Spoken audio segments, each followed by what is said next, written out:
Selamat jalan saya ucapkan kepada pelajar Adi. Pada diri dengan harapan Adi.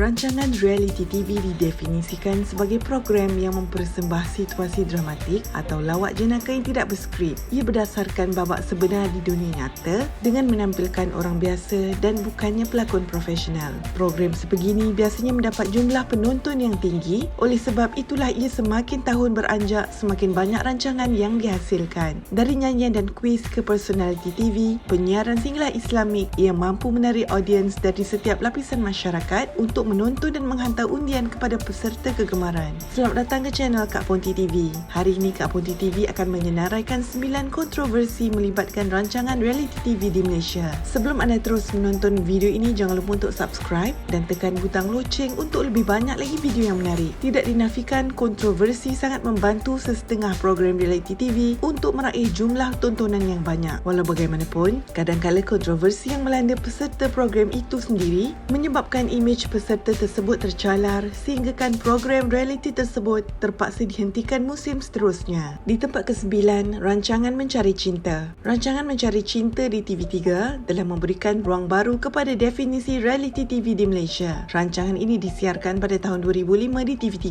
Rancangan ini menampilkan 10 jejaka yang ingin merebut cinta Ellie Zakaria, iaitu seorang wanita eksekutif di sebuah syarikat swasta. Pada setiap minggu, kita dapat melihat bagaimana jejaka-jejaka ini berusaha untuk merebut hati Ellie Zakaria dan berpeluang untuk mengenali lebih rapat tentang kehidupan Ellie beserta jejaka-jejaka tersebut. Rancangan ini mendapat kritikan kerana mencari cinta ini sebenarnya tidak tepat dengan tajuk utama iaitu istilah mencari cinta, tapi lebih kepada mencari kecewa lelaki. Jejaka-jejaka yang menyertai pertandingan tersebut lebih kepada mengejar sesuatu yang tak pasti dan seolah-olah pasrah kepada jodoh sehingga sanggup mempromosikan diri dalam TV serta menjual maruah sebagai seorang lelaki. Setelah 3 bulan program reality televisyen Mencari Cinta berakhir, hasrat penonton untuk melihat Ellie Zakaria bersanding dengan jejaka pilihannya, Daniel Iskandar Abdul Rahman, tidak kesampaian apabila keduanya berkata tiada rasa cinta antara mereka berdua. Di tempat ke-8, Clever Girl. Clever Girl Malaysia ialah sebuah rancangan televisyen reality Malaysia yang disiarkan di TV3.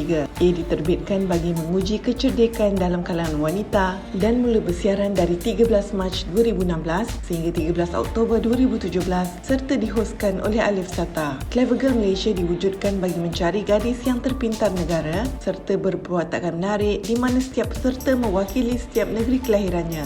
Ia tidak menggunakan sistem undian maupun sistem penjurian profesional, sebaliknya peserta akan dinilai berdasarkan kebijaksanaan menjawab soalan-soalan kuis ketika pertandingan nanti. Peserta yang berjaya mendapat markah tertinggi akan merebut gelaran Clever Girl pertama Malaysia dan memenangi hadiah wang tunai berjumlah RM100,000. Gadis jelitauan yang menjadi peserta program ini dikatakan tidak mempunyai IQ yang tinggi seperti digambarkan kerana gagal menjawab soalan yang dilihat seakan pop quiz. Malah beberapa soalan yang diberikan di dalam program tersebut dianggap mudah dan tidak begitu mencabar. Kontroversi banyak tercetus di musim pertama. Pada episod pertama, seorang peserta dari Johor, Wan Zahra Sofia, telah menerima komen negatif orang ramai apabila tidak dapat membezakan antara Mahatma Gandhi dan Mother Teresa. Pada episod kedua pula, peserta yang mewakili Selangor, Arina Muhammad Fairin, turut dihentam orang ramai kerana gagal mengenal pasti bilangan warna bendera Malaysia. Peserta tersebut memberi jawapan bahawa jalur gemilang mempunyai 5 warna, sedangkan sebagai rakyat Malaysia, pastinya semua orang mengetahui jawapan sebenar adalah 4. Pada episod ketiga pula, sekali lagi Clever Girl Malaysia menjadi trending di Twitter. Kali ini orang ramai menghentam pihak produksi pula kerana memberi fakta salah mengenai filem Bujang Lapuk lakonan Allahyarham Tan Sri P. Ramlee. Soalannya berbunyi, berapa banyakkah filem P. Ramlee yang ada perkataan Bujang Lapuk? Dan sejurus selepas itu, pengacara rancangan tersebut Alif Sata mengesahkan jawapannya adalah 3. Ini menimbulkan kemarahan orang ramai kerana jawapan sebenar adalah 4 dan bukanlah 3. Rancangan Clever Girl Malaysia cuma bertahan selama 2 musim saja. Di tempat ketujuh, One in a Million. One in a Million merupakan program reality berbentuk pertandingan menyanyi di ATV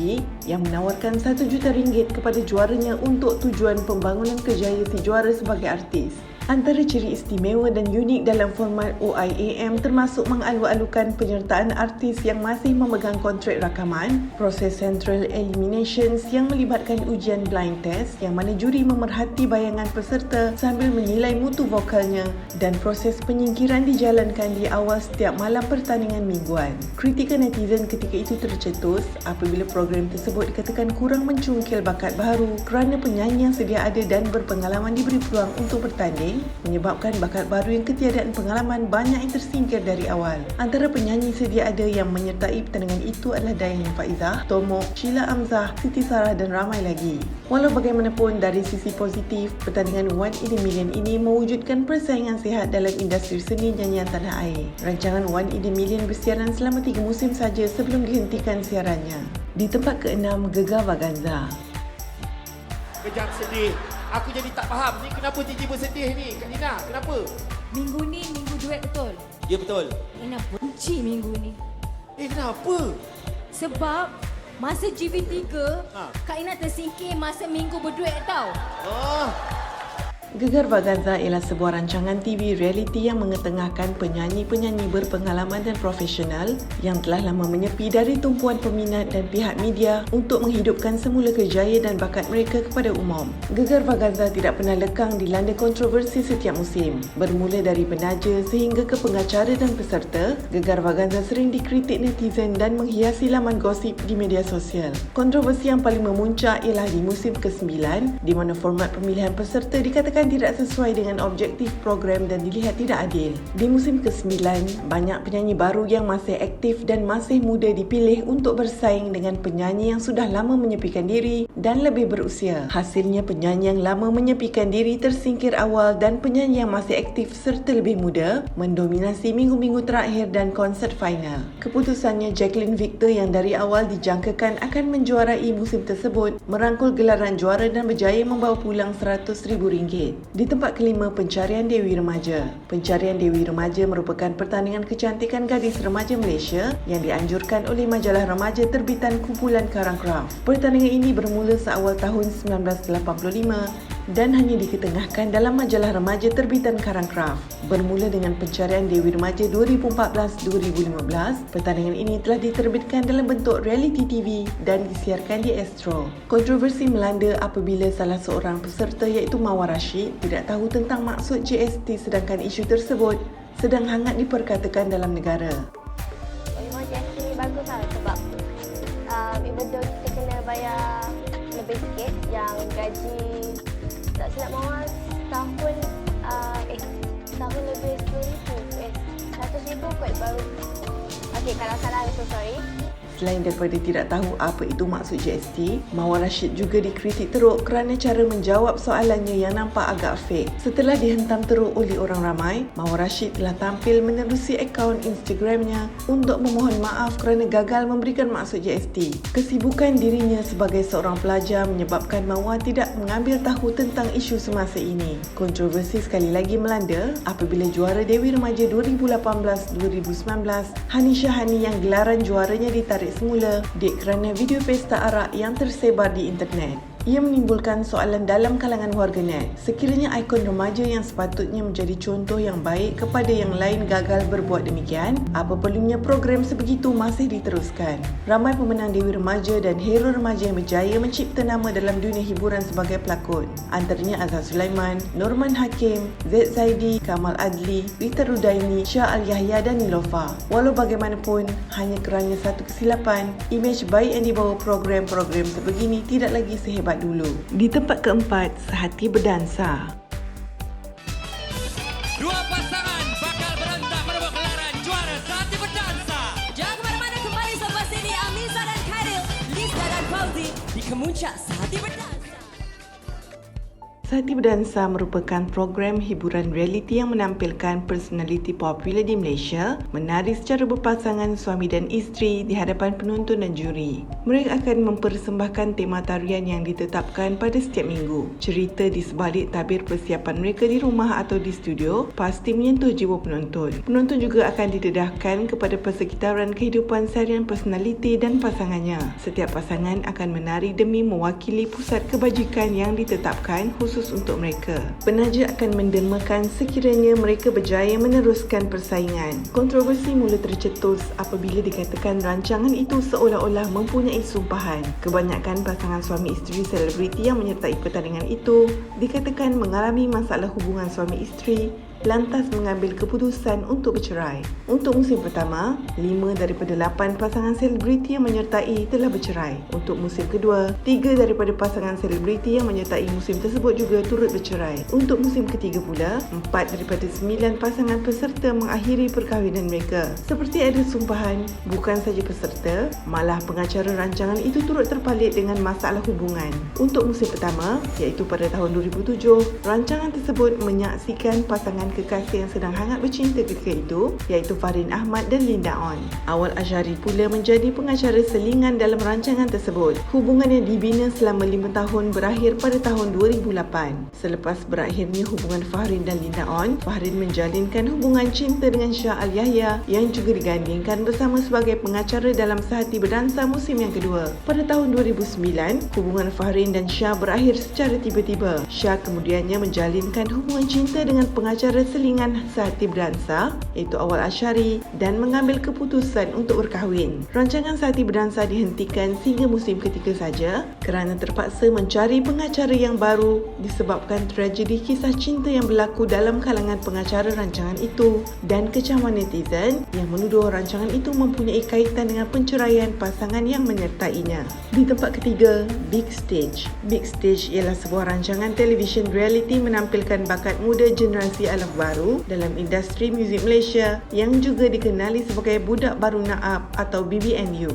Ia memberikan kebebasan kepada penyanyi muda yang mempunyai bakat namun tidak berpeluang untuk melangkah lebih jauh. Syarat yang dikenakan kepada setiap peserta ialah berumur bawah 30 tahun dan mempunyai sekurang-kurangnya satu single yang memiliki jumlah tertentu tontonan. Maksudnya kebolehan menyanyi bukanlah syarat wajib untuk menyertai rancangan tersebut tetapi lebih kepada populariti seseorang individu itu. Big Stage 2022 menyaksikan Iqbal Zulkifli dan Sofia Marilla diambil sebagai peserta memandangkan mereka berdua mempunyai populariti di media sosial sedangkan ramai lagi artis baru lebih berbakat tetapi kurang menyelah di luar sana. Semuanya dikatakan kerana pihak Astro ingin melihat ramai penonton tertunggu-tunggu untuk menyaksikan peserta tersebut menyanyi secara live. Hasilnya peserta tersebut mendapat markah yang rendah dari para juri dan tersingkir awal. Malah, ruang yang sepatutnya boleh diisi dengan peserta yang lebih berbakat terbazir begitu saja. Di tempat kedua, Akademi Fantasia. Menuju puncak, keberhajaan dari cinta serta asa. Menuju puncak, impian di hati bersama hati. Akademi Fantasia atau lebih dikenali sebagai AF adalah sebuah rancangan realiti yang memberi peluang kepada pesertanya untuk bersaing dan merebut gelaran juara dalam usaha menempatkan diri dalam jenama Malaysia. Bila bercakap mengenai Akademi Fantasia, program realiti ini seolah-olah sudah sinonim dengan pelbagai kejutan. Kontroversi utama semasa musim Akademi Fantasia ialah tentang sistem penjurian yang berdasarkan SMS dan undian di kode Astro. Sistem penjurian mendapat kritikan hebat yang mana pengundi hanya mengundi pelajar kegemaran masing-masing berdasarkan rupa paras dan personaliti berbanding bakat mereka. Ditambah pula dengan drama air mata yang kadang-kadang melampau dan menyebabkan pelajar mendapat undian kerana simpati dan bukan kerana bakat. Antara objektif utama rancangan AF itu sendiri adalah untuk mendapatkan keuntungan dan menggalakkan rakyat Malaysia untuk melanggan siaran berbayar Astro. Ramai memberi teori bahawa dari sesi uji bakat lagi, pihak Astro telah merancang untuk memilih juara dari kawasan tertentu. Ianya adalah untuk menarik penyokong dari zon masing-masing untuk melanggan siaran berbayar Astro. Contohnya di sini Vince dipilih untuk menjadi juara bagi menarik masyarakat bukan Melayu untuk melanggan Astro. Manakala Mawi dari Johor mewakili zon selatan, Mila dari Pulau Pinang mewakili zon utara dan Faizal mewakili zon pantai timur. Jika ada peserta sebagus mana pun, mereka berkemungkinan akan tersingkir. Contohnya seperti Idayu AF4. Maksudnya di sini, juara Akademi Fantasia berkemungkinan besar adalah sudah dirancang kerana undian SMS yang dipaparkan boleh ditipu oleh pihak Astro. Semakin lama penonton sudah bosan dengan drama air mata serta kejutan yang ditonjolkan dalam siri tersebut. Akademi Fantasia yang pernah menjadi fenomena suatu masa dahulu, berakhir selepas 13 musim disiarkan dan digantikan dengan pertandingan format terbaru iaitu Big Stage. Image. Di tempat pertama, reality TV bercorak keagamaan seperti Pencetus Ummah dan Imam Muda. Program reality Islamik terawal disiarkan oleh Astro Oasis pada 2010 iaitu Imam Muda untuk mencari pemimpin Islam terbaik dalam kalangan peserta. Kejayaan yang diraih program tersebut menjadi titik tolak kepada banyak lagi program yang lain seperti Ustazah Pilihan, Da'i dan Pencetus Ummah. Menurut satu kajian, Pencetus Ummah diangkat sebagai program reality Islamik paling popular, diikuti Imam Muda dan Akademi Al-Quran. Sayangnya, Pencetus Ummah jugalah yang mula-mula sekali merosakkan nama baik dan juga imej program reality berkonsepkan agama Islam. Ia bermula dengan kisah Pencetus Ummah Abu yang hangat mengisi ruang media sosial.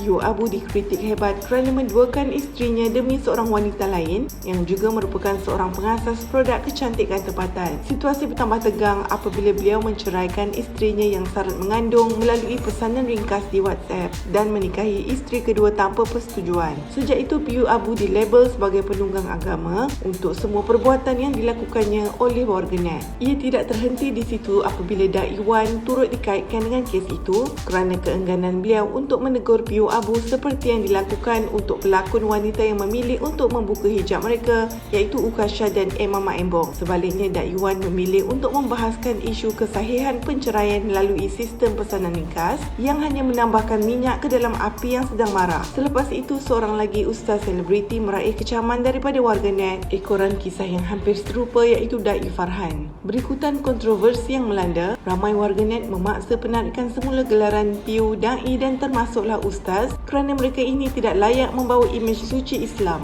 Kutukan dan sindiran seolah-olah tidak berkesudahan, sekaligus memburukkan lagi imej program reality yang bertemakan elemen Islamik. Sepertinya, program-program reality yang diwujudkan pada era pemodenan ini tidak lagi menarik minat audiens untuk menonton, sebaliknya menjadi bahan kritikan para warganet. Daripada menghasilkan rancangan yang dikatakan tidak berfaedah, ada baiknya untuk program sebegini mengetengahkan konsep yang lebih memberi jaminan masa depan seperti perniagaan, kepemimpinan dan kreativiti seni. Apabila penonton sudah mula muak dengan isi rancangan yang ditayangkan, mereka bertindak mencari kesalahan yang ada. Lantas kandungannya tidak akan lagi menghiburkan. Apakah pendapat anda tentang 9 kontroversi melibatkan reality TV di Malaysia? Anda boleh tinggalkan komen di bawah dan jangan lupa untuk subscribe channel Kak Ponti TV untuk lebih banyak lagi video yang menarik.